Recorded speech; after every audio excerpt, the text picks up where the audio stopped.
Hello and welcome to Ferris Sports Update. I'm your host, Rob Bentley, and thanks for tuning in.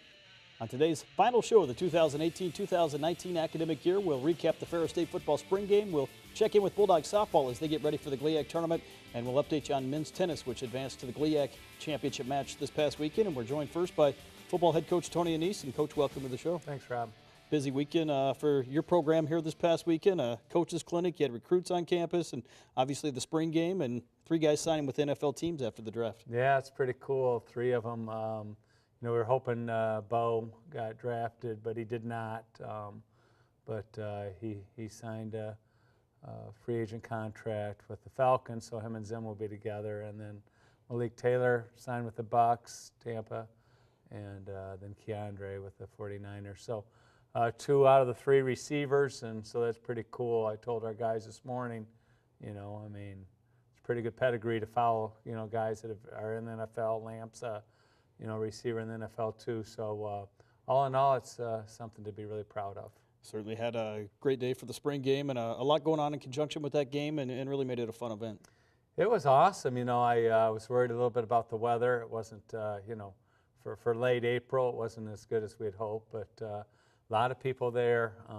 It was great to see people more and more coming out to support us, and we feel blessed. I mean, the kids were like, dang, coach, this is a legit environment, and it was, and so, that was awesome for us. We go to some of the highlights. You had 4 of those NFL guys back on campus: Chris Okoye, Jake Lampman, along with Brady Sheldon and Tavier Thomas as honorary captains. Yeah, they were all there to support us, and when we talked to them about who's coming to the spring game, I just asked all the 7 NFL guys, and 4 of them said, we'll be there. And so I'm like, okay, well, you're going to be the honorary captain. So it's great to get them involved because they're so supportive and so proud to be a Ferris State Bulldog. Obviously, here in the spring game, a lot of guys that did not play as you rested some guys recovering from injuries, and a chance for a lot of young guys to play. Yeah, we played a lot of guys. If you're an experienced player in there, it's only because we didn't have enough players to play the game without the experienced guys. But we tried to protect everyone, and we did a good job at that, got through the game healthy. Here in the first half, a very even first half. The 2 teams kind of battled back and forth here in the first half. Yeah, I didn't know who was on the red team, and I don't know who was on the white team. If you ask me now who won, I don't know. And so, it's kind of one of those things that individuals are more important than team in this situation. And you saw C.J. Jefferson make a catch there. Here, Desmond Libert is throwing the ball. He didn't get a lot of reps in spring ball, but he's a talented true freshman. And the Duke there making a pick. And so 4 interceptions for the day, which, is very high. But the defense has been active all spring, and I feel very good about, their level of being active and finding ways to disrupt our offense. It's been really good. Evan Cummins with a long throw here to Jeremy Burrell for the first touchdown of the day, and the white team able to expand their lead here in this 3rd quarter. Yeah, Jeremy's a good player. We're excited about him. Here I throw Travis in there quick, and I said, John Higgins hasn't had much to do. Throw a pick to him, and so Travis hit it perfectly for John to get a touchdown there.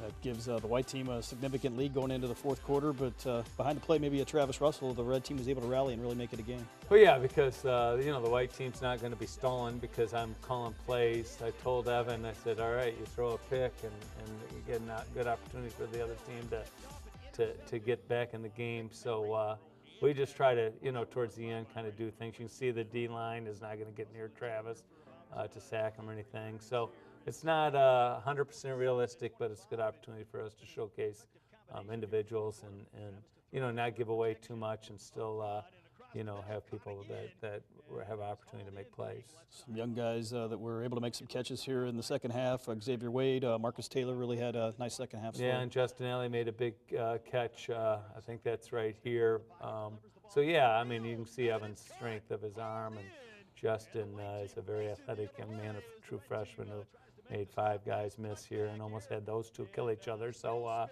it was awesome. It's great to see all these guys have opportunities to play. 49-41, the final scores. You wrap up spring football. Maybe talk about some of the highlights of the spring and what you were able to achieve. Well, one, our goal is to get unproven guys an opportunity to prove themselves. So I would claim that a lot of our improvement guys had opportunities. C.J. Jefferson would be one of our most improved players on offense, along with Marcus Taylor from a skill perspective. The freshmen got thrown in the fire O-line wise because a lot of our best O-line guys didn't participate in spring. So the freshman O-line really had to grow. Evan Cummings was my focal point from a position coach perspective. I coached the quarterbacks, and I was proud about his growth, but Desmond Libertus grew quite a bit too. On defense, I thought that Jamil Thomas came a long ways at safety. I was proud of him, and Stanley Williams as well. Those were the two most improved guys in the secondary, and I thought Ian Hall, from a D-line perspective, really grew a lot. So all in all, a lot of growth. I feel very confident about us expanding our depth. As you can wrap up finals week here coming up at Ferris State, maybe what takes place between now and the start of camp in August as you get ready for the season opener on September 5th? Well, right now we're going to do exit interviews. So I'm meeting with every position group collectively, and meeting with the seniors. I have a senior meeting and a full team meeting. And so all those things are done while I do the exit interviews with the quarterbacks. And then the rest of the position coaches do their exit interviews with their position players. And then hopefully by Friday get to the golf course and do those kind of things. But we'll be out on the road recruiting for a couple weeks here, spring recruiting, and identifying 2020 candidates, prospects. And then we go to a lot of camps. In June, it's really not only our camps, but other college camps. And so you're kind of tied up quite a bit in June doing that. And so it's awful busy. July, you kind of take a deep breath and get ready for August. Obviously, a lot of guys coming back off of last year's national runner-up team. Maybe what are the expectations going into fall camp? Well, first off, we've pushed all spring to not make them feel like they've arrived, So complacency is my biggest fear right now. I don't want our guys to feel like, hey, we played in the game and whew, boy, that was cool. All right, I want them to feel like, we played in the game and we're hungry to be, to really fulfill our true potential. You can't put a number on it. People are like, well, how good are you going to be? Well, we're going to be better, but better doesn't always equate to having a better record or going further, winning a GLIAC championship or going further in the playoffs or making it to the national championship game or winning a national championship game. Potentially better, but that doesn't mean we'll be better on the field.